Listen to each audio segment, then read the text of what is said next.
Wanta yeroo tokko na mudatee fi waan barumsa guddaa isiniif ta'u tokko keessuma shamarran biyya namaa isiniif dabarsaa dhaggeeffadha karaa deeman jirammoo viidiyoo waraabaa dhiifamaa isiniin jedha. Ijoolleen keenya afaan Oromoo dhageessanii fi afaan Oromoo dubbatan biyya alaa fi keessa warra jirtan tiimii tiyaansi kan jedhamu Suudaan Kaartuum keessatti kan argamu. Ijoolleen ofii keessanii nyaatamtanii hiriyoota keessa warri nyaachisaa jirtan hanga 80 hanga 100 ijoolleen kan nyaatamte jirtu jechuudha. Karaa isin hin beekne feesbuuka miidiyaa adda addaatiin dhufanii lakkoofsa keessan isinirraa fuudhanii gaafa isin argatan lakkoofsa keessan walii dabarsan akkuma godhanillee godhan akkuma ta'ellee ta'u isin amansiisan jechuudha. Harka isaanii seentan taanaan harka isaaniitii ba'uu hin dandeessan isin amansiisan duraan ani qacarameen hojjetaa ture ani duraan mana madaamiin ture isin jetti shamarris dhiirris akkas isiniin jedha akkana ture ani carraa kaampaanii kana argadhe carraa biizinesa kana argadhe har'a kinoo bakka kana hin jira kaleessa bakka kanaatan ture harka isaaniitii hin baatan dhugaa isinitti fakkaata san booda gaafa isin maallaqa keessan kafaltanii keessa seentan akka ati hiriyaa kee fiddu akka ati hiriyoota keetii fiddu akka ati namoota biraa itti affeertuu fi namoota biraa Nagaan waaqayyo isiniif haa baay'atu akkam jirtu nagaa keessanii nagaadha rabbiin galannaa ta'u akkuma viidiyoo ammarraa dhaggeeffachaa turtanii waan mucayyoo hiriyaa koo mudate tokko ishinitti hima rabbiin haa galatu garuu ishiin achi keessaa baatee jirti Suudaan Kaartuum iddoo jedhamu keessatti isiniin jedha. Wanti mucayyoo sun taates hojii akkanaa namoota kaawwaman kanadha kan ishiin keessatti galte. Mucayyoo sana yeroo dheeraadhaaf jechuudha onlaayinii karaa feesbuukiitiin kan nuti wal barree sana booddee ishiinillee gara ofiishiitti jechuudha kan na waamte namoota danuu jechuudha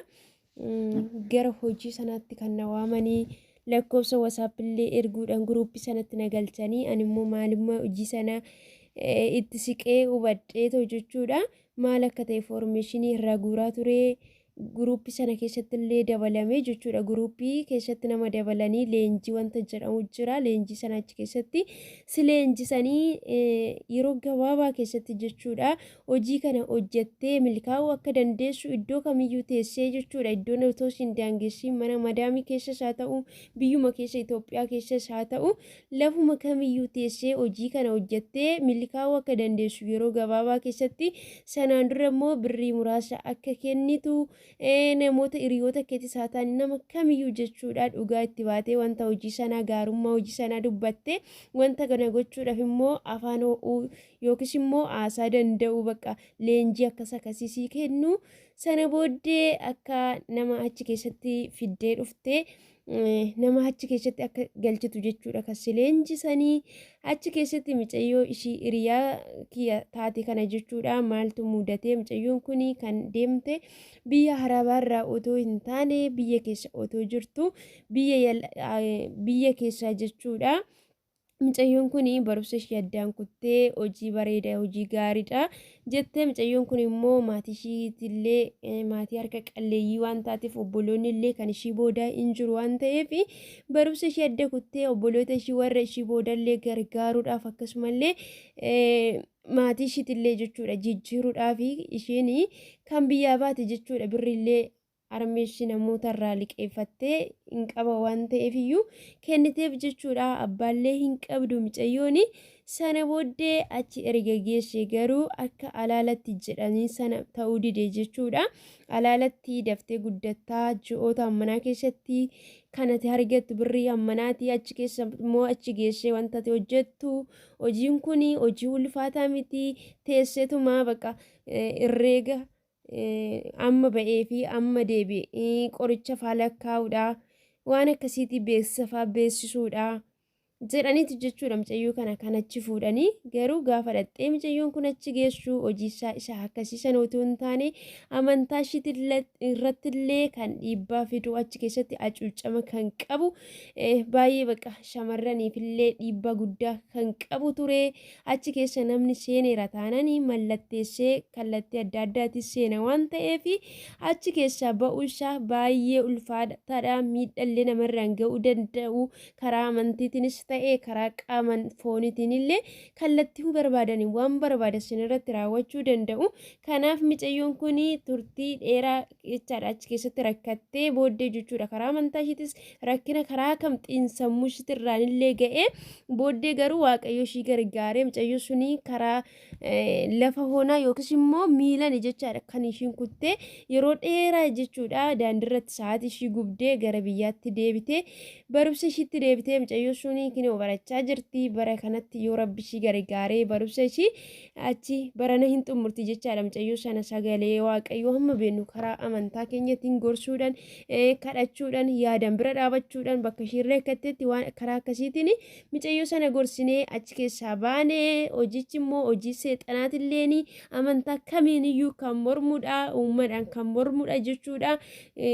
achi keessatti gowwoomsuu birrii keessanillee nyaatu xiinsammuu keessanillee sirriin ta'u achi keessattillee yoo seentanii miidhaa guddaa isinirraan ga'uu danda'a namoonni baay'een immoo birrii isaanii irratti erguudhaan jechuudha hojii kana hin hojjanna jedhanii kan seenanii birrii isaanii nyaatamanii kan bo'anii achitti dhiisantu jiru jechuudha obboloota kooyi hojiin ta'anii dhufuu hin jiru jechuudha maaliif waaqayyo uuman gaafa nama uumu hojjannee dadhabnee akka finnu akka nyaannudha jechuudha kan inni godhe uuman keenya uumaa hojiiti malee isa taa'ee nama nyaachisu miti jechaadha inni hojjeta yeroo hundumallee kanaaf nutillee akka hojjannu barbaada siniin jedha obboloota koo keessuma shamarran biyya arabaa keessa jirtanii gola namaa keessatti gubattanii dafqa keessan buuftanii bona ganna immoo qorra isaa keessatti gubachaa jechuudha dhukkuba dura hin qabneenillee qabama dafqa keessan akka seexana hin nyaachifne akka namootallee hin nyaachifne bakka hin taanetti akka hin balleessine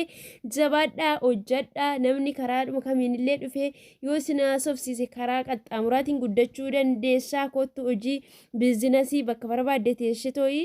hojjechuu dandeessa jedhanii yoo isinitti himanii tole jettanii fudhatinaa keessumaa namoonni aaraa taatanis hin jedha obboloota kooyi kanaaf bakka jirtan hundumatti of eeggannoon baay'ee barbaachisaa bara kana bara itti nama gowwoomsaa jiran keessa jirra siniin jedha obboloota kooyi kanaaf adaraa keessanii birrii keessanii akka barbaadanitti baasanii gatinaa mucayyoon ani beeku tokkollee wanta akkasii kana seeruudhaa kaatee birrii ishii kaffaltee birrii ji'a lamaa gubdeetti dhiifte siniin jira waan akkasiitiin hin gowwoomfamina shamarran keenya haxxee taa'e siniin jedha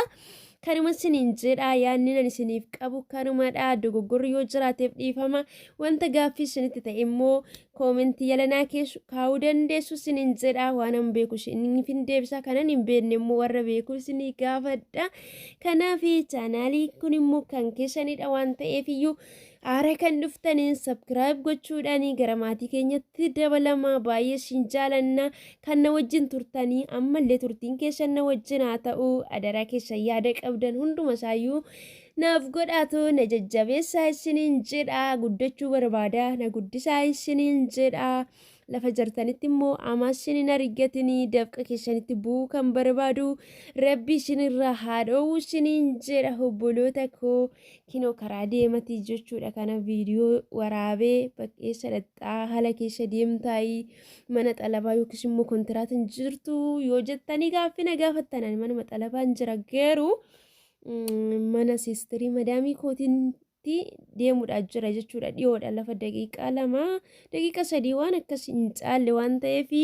yeroo isaanii dhaqinaan jedhanii bilbila naa bilbilanii dhaqeetoo waan tokko gargaara malee anala keessa eessayyuu hin beeku